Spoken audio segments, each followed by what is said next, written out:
The Islanders have been eliminated from playoff competition after splitting their games this weekend, and they lose a legend in Mike Bossy, the all-time leading scorer in Islanders history and Hockey Hall of Famer. We have our key takeaways from the game and look back at the legacy of Mike Bossy. All that and more coming up on this episode of the Locked On Islanders podcast. Your Locked On Islanders, your daily podcast on the New York Islanders. Part of the Locked On Podcast Network, your team every day.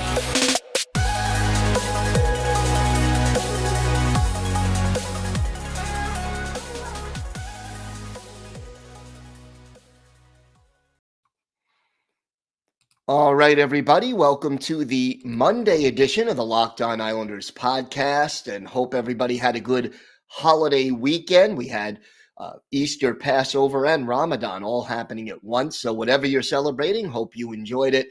And thank you for making Locked On Islanders your first listen every day. We are free and available on all platforms. Today's episode is brought to you by BetOnline. BetOnline has you covered this season with more props, odds, and lines than ever before. BetOnline, where the game starts. If you've got something Islanders related on your mind, if you have a question, a comment, a topic you'd like us to discuss on the show, feel free to send us an email. The email address, lockedonislanders@gmail.com. And if you leave your first name and where you're from, we are happy to mention you on the show when we discuss whatever it is that's on your mind. You could also follow the show on Twitter at Locked On Isles, and you could follow me, Gil Martin, on Twitter at Ice Wars, NYRVSNYI. We'll keep you up to date on all the latest Islanders news, notes, and happenings, and I am live tweeting during nearly every Islanders home and road game. So I'll give you some instant insight and analysis, and it's always great to interact with fans during games and really any time. So lots to discuss on today's show. The Islanders officially eliminated from the playoffs. Friday, they beat the Montreal Canadiens 3-0, but they end up falling Sunday to the Toronto Maple Leafs by a 4-2 margin with an empty net goal at the end. It's interesting because I think the Islanders may have even played a better overall game on Sunday than they did on Friday. And yet, obviously playing better competition on Sunday, and they were unable to get the job done. The star, obviously, on Friday, without question, was Ilya Sorokin. 44 saves in a game the Islanders were outshot 44-20.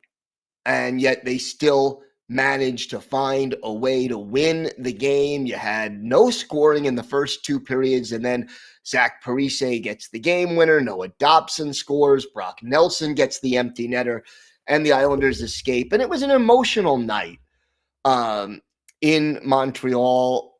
Obviously, earlier that day, the Islanders had learned about Mike Bossy's passing, and Bossy is from Quebec province and from the Montreal area. So it was emotional there, and we'll have more about Mike Bossy's passing later on in the show. And, the Islanders didn't play their best hockey against Montreal, but they managed to get the job done. And, Carey Price making his season debut after all he's been through off the ice and dealing with his personal problems. So that was a big thing for Montreal. And the Islanders didn't pepper a lot of shots at him. He only faced 19, plus he had the empty net goal at the end. He made 17 saves, and Price looked pretty good. But the star, by far, was Sorokin. And that was, needless to say, encouraging to see him play so well. And the other thing I enjoyed, Kiefer Bellows in the lineup again, picked up an assist. That was a plus. And now that the Islanders have been eliminated officially, you got to hope that Oliver Wahlstrom and Kiefer Bellows and maybe Robin Salo. Certainly, I would want to see more of Grant Hutton. I want to see more of the younger players getting a chance to show what they can do on the ice. But the Friday game, good win, not the smoothest game. Defensively, the Islanders as a team didn't play exceptionally well, but their goaltending bailed them out. And you come now through to the Sunday game, and we learn that Semyon Varlamov is dealing with an illness. He was not available on Sunday.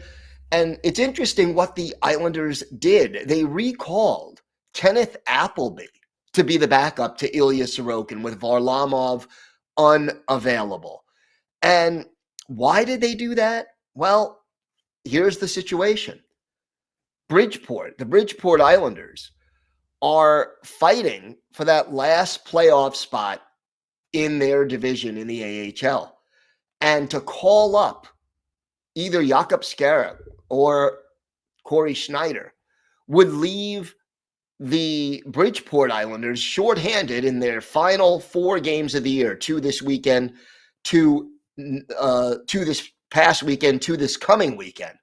So in order to avoid that, the Islanders go and call up Kenneth Appleby on an emergency basis. He has spent some of the season in Bridgeport, but most of the season in the East Coast Hockey League, and he backed up Ilya Sorokin on Sunday night. And Sorokin on Sunday, again, played pretty well, 33 saves in 36 shots faced. But overall, the Islanders played okay on Sunday, but didn't quite have enough to overcome a faster, more talented Toronto Maple Leafs team, even without Austin Matthews being available for Toronto. So we will break down the Sunday game a little bit more, but we'll have that and our Mike Bossy tribute still coming up on this episode of the Locked On Islanders podcast. Our next partner has a product I literally use every day. I started taking AG1 because I really hated taking pills and vitamins, and I wanted a supplement that actually tastes great and provided me with all of my needs in one place. Now, I've been taking this now for more than a month, and I really love it. It doesn't taste like it's super healthy. It has a kind of mild tropical taste, and I actually look forward to it every morning. So what is this stuff? Well, with one delicious scoop of AG1, you're absorbing 75 high-quality vitamins, minerals, whole food source superfoods, probiotics, and adaptogens to help you start your day right. This special blend of ingredients supports your gut health, your nervous system, your immune system, your energy, recovery, focus, and aging. All of these things, and it's lifestyle friendly, whether you eat keto, paleo, vegan, dairy-free, or gluten-free.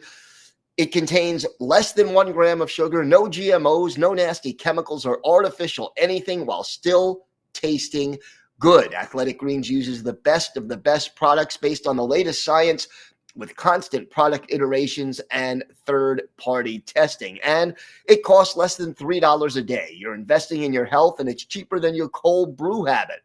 It's cheaper than getting all the different supplements yourself, and you're investing in an all-in-one kind of nutritional insurance. Right now, it's time to reclaim your health and arm your immune system with convenient daily nutrition. In just 1 scoop and a cup of water every day, that's all you need to do. No need for a million different pills and supplements to look after your health. And to make it easy, Athletic Greens is going to give you a free 1-year supply of immune-supporting vitamin D and 5 free travel packs with your first purchase. All you have to do is visit athleticgreens.com/NHL Network. Again, that is athleticgreens.com/NHL Network to take ownership over your health and pick up the ultimate daily nutritional insurance. So last night, the Islanders fall to the Maple Leafs 4-2. And we mentioned the goaltending situation. Sorokin playing again, and really he has sort of been the guy the last 4 games, and again facing a lot of shots, 33 saves and 36 shots for Ilya Sorokin. The Islanders defensively started off very well, and they were playing a solid game. Anthony Beauvillier gets off the schneid. He hadn't scored in 10 games, hadn't had a point, gets the goal on the power play. It looked good, and the Islanders were up 1-0. Couldn't hold it. Mitch Marner scoring later on in that first period. Then right off the bat in the second period, Bailey gets the unassisted goal. Yeah, it was a fluky kind of goal, but the beautiful thing about it was Bailey went to the net, put the puck on the net, which he doesn't do often enough, which so many players on this team don't do often enough. And the result was a 2-1 Islander lead.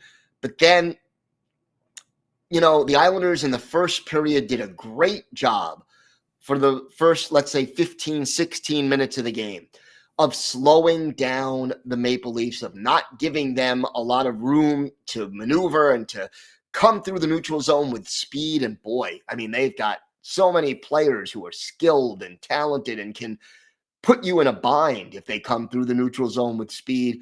But eventually, Toronto broke through, and by the second and third period, they had started to get a lot of shots on goal from those high danger zones. So I don't blame Ilya Sorokin for this loss. Realistically, it was the defense that let the Islanders down.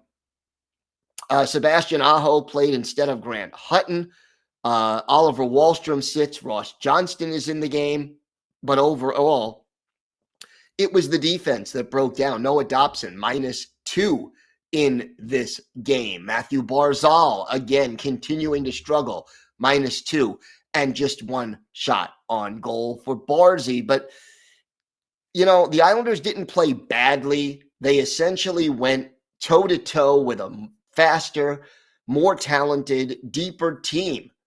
And the thing I liked about the game Sunday, even though the Islanders did struggle in the second and parts of the third on defense, what I liked was that they went toe-to-toe with Toronto and played them evenly for most of the game. So, this was more reminiscent. It wasn't as good as what the Islanders had done, the last couple of years, but at least, you got the feeling if the Islanders and the Maple Leafs played a 7-game series, the Islanders probably wouldn't win it, but they'd go 6 or 7. And imagine if they, had everybody healthy and what have you, that would make it even better for the Isles.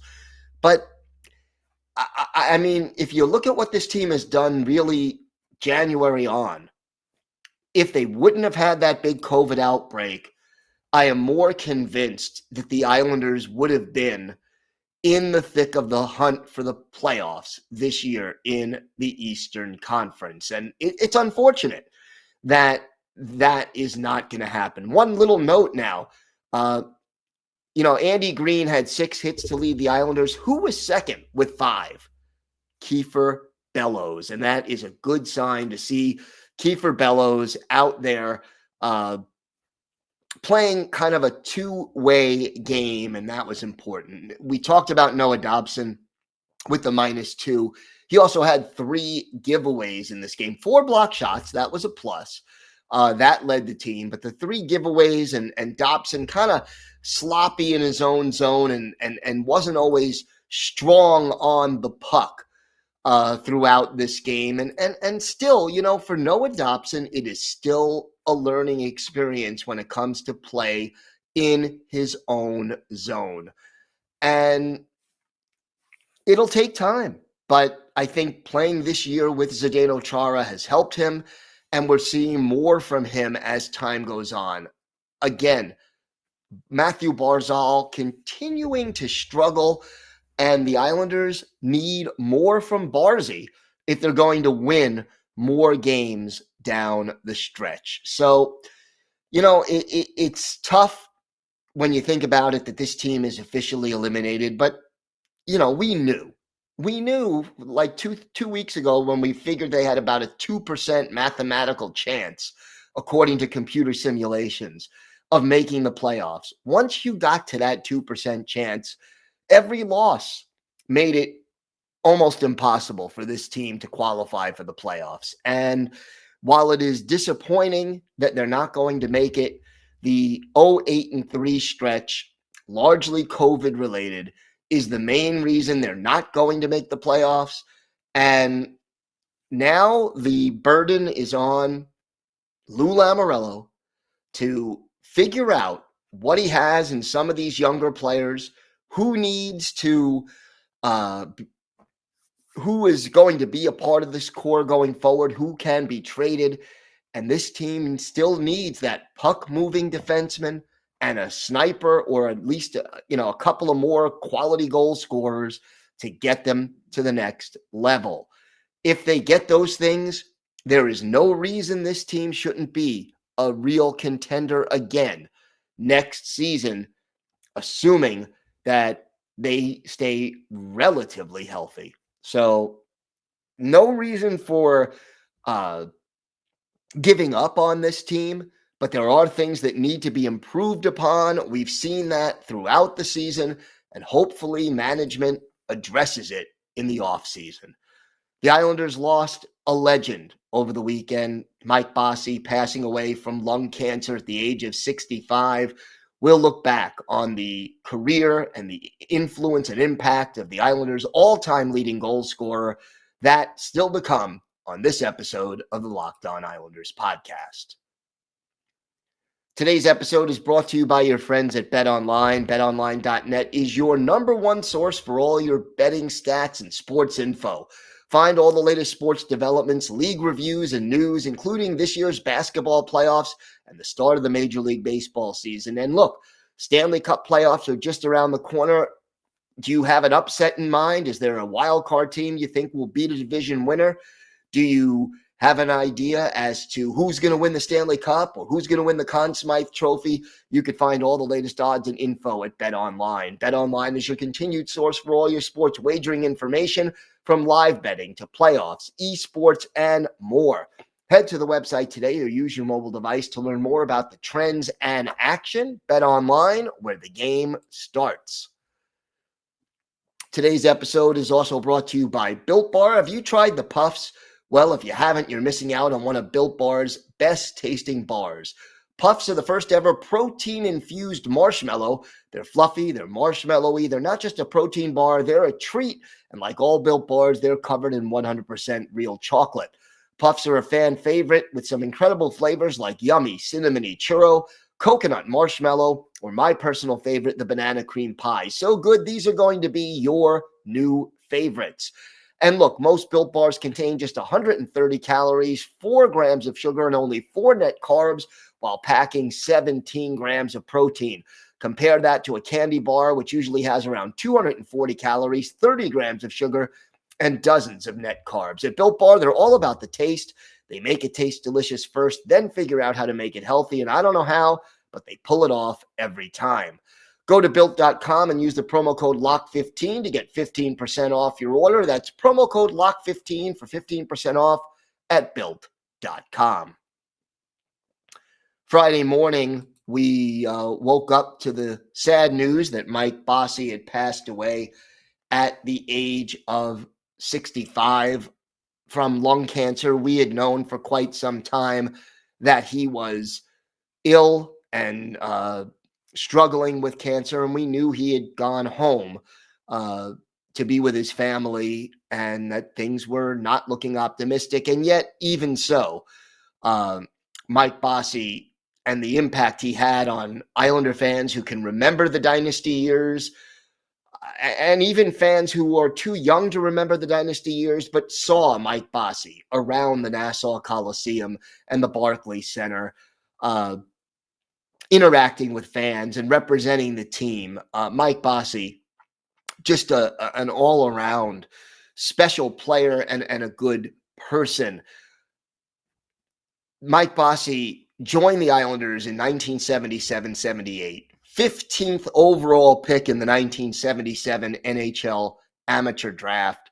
The Rangers passed over him twice in that draft. They had 2 picks before the Islanders took Bossy. And there were questions as to whether or not Mike Bossy was going to be strong enough physically and good enough defensively to play in the National Hockey League? Well, he answered those questions. In 10 seasons with the New York Islanders, Mike Bossy scored 50 goals or more in 9 of those seasons. The only year he didn't top 50 was his final NHL season, 1986-87. He scored 38 goals in just 63 games, missing the other 17 due to injury. As a rookie, he scored 53 goals and had 91 points while just compiling 6 penalty minutes. And yes, he won the Calder Memorial Trophy as the Rookie of the Year. In 1981-82, he scored 17 goals and 27 points in 19 playoff games as the Islanders won their 3rd Stanley Cup, and he won the Conn Smythe Trophy as the top most valuable player in the playoffs. And then in 82-83, 83-84, and 85-86, Mike Bossy winning the Lady Byng Memorial Trophy for gentlemanly play. His best season statistically, 1978-79, when he had 69 goals and 126 points in 80 games. He was the second player in NHL history to score 50 goals in the first 50 games of the season. The only player who did it before Mike Bossy, Maurice the Rocket Richard. That puts you in some pretty elite company. And when the games were on the line and the playoffs were underway, Mike Bossy didn't slow down. 85 goals and 160 points in 129 playoff games. You know, I interviewed a lot of former players and coaches and broadcasters for my book, Ice Wars. But I wanted to read a quote from former Rangers defenseman Chris Katsopoulos. Here's what he said about Mike Bossy. Bossy was a clean, pure goal scorer. He had a very quick release, and his accuracy was uncanny. You give him a square inch, and he'd put it there. Pure goal scorers let it go the quickest. He'd make you look stupid. And yeah, that was Mike Bossy. Mike Bossy had a very fast release and a very accurate shot, and you combine those two things, and it is very hard to top the pure goal-scoring ability that Mike Bossy had. And you put him on that line with Brian Trottier, who was a good puck handler and passer, and Clark Gillies, who added that physical element and could also, all three of them could put the puck in the net. The Trio Grand line, one of the greatest lines in the history of the National Hockey League, and certainly the best line in the history of the New York Islanders. Bossy was always generous with fans, always interacting with them, spending time talking to them whenever he appeared at the Coliseum or wherever the Islanders were playing home games. And it really is sad to think that in just this year, and we're only in mid-April, we lost Clark Gillies, Jean Potvin, and now Mike Bossy, all in the span of a few months. And, you know, for me, who grew up watching these guys, it is sort of a loss of part of my childhood to see these players, these former players who I, respected and idolized growing up as a kid, and then who I got to interview and speak to and got to know later on as a member of the media. Sometimes you find out that the guys that you were a big fan of growing up, they're just not so nice guys. Well, with Mike Bossy and with Jean Potvin and Clark Gillies, that was never the case. And meeting them as an adult made me realize how special they were, not just on the ice, but off the ice. So Michael Dean Bossy, leaving us too soon at the age of 65, the Montreal native, one of the greatest goal scorers in NHL history and the greatest goal scorer in Islanders history, gone but never forgotten. Mike Bossy was 65. Obviously, we are not doing an Islanders birthday of the day because we were discussing the untimely passing of Mike Bossy, but we'll resume that tomorrow. And also, now we're going to start shifting our attention to what the Islanders have to do to prepare for next season and to maximize the remaining games for this season. So thanks again for making Locked On Islanders your first listen every day. Now make your second listen Locked On Fantasy Hockey. Host Steele Roden and Flip Livingstone help you become the expert of your fantasy league. It's free and available wherever you get podcasts. That's going to do it for this episode of the Locked On Islanders podcast. I hope everybody had a great weekend. Have a great day. Stay safe. And of course, let's go Islanders.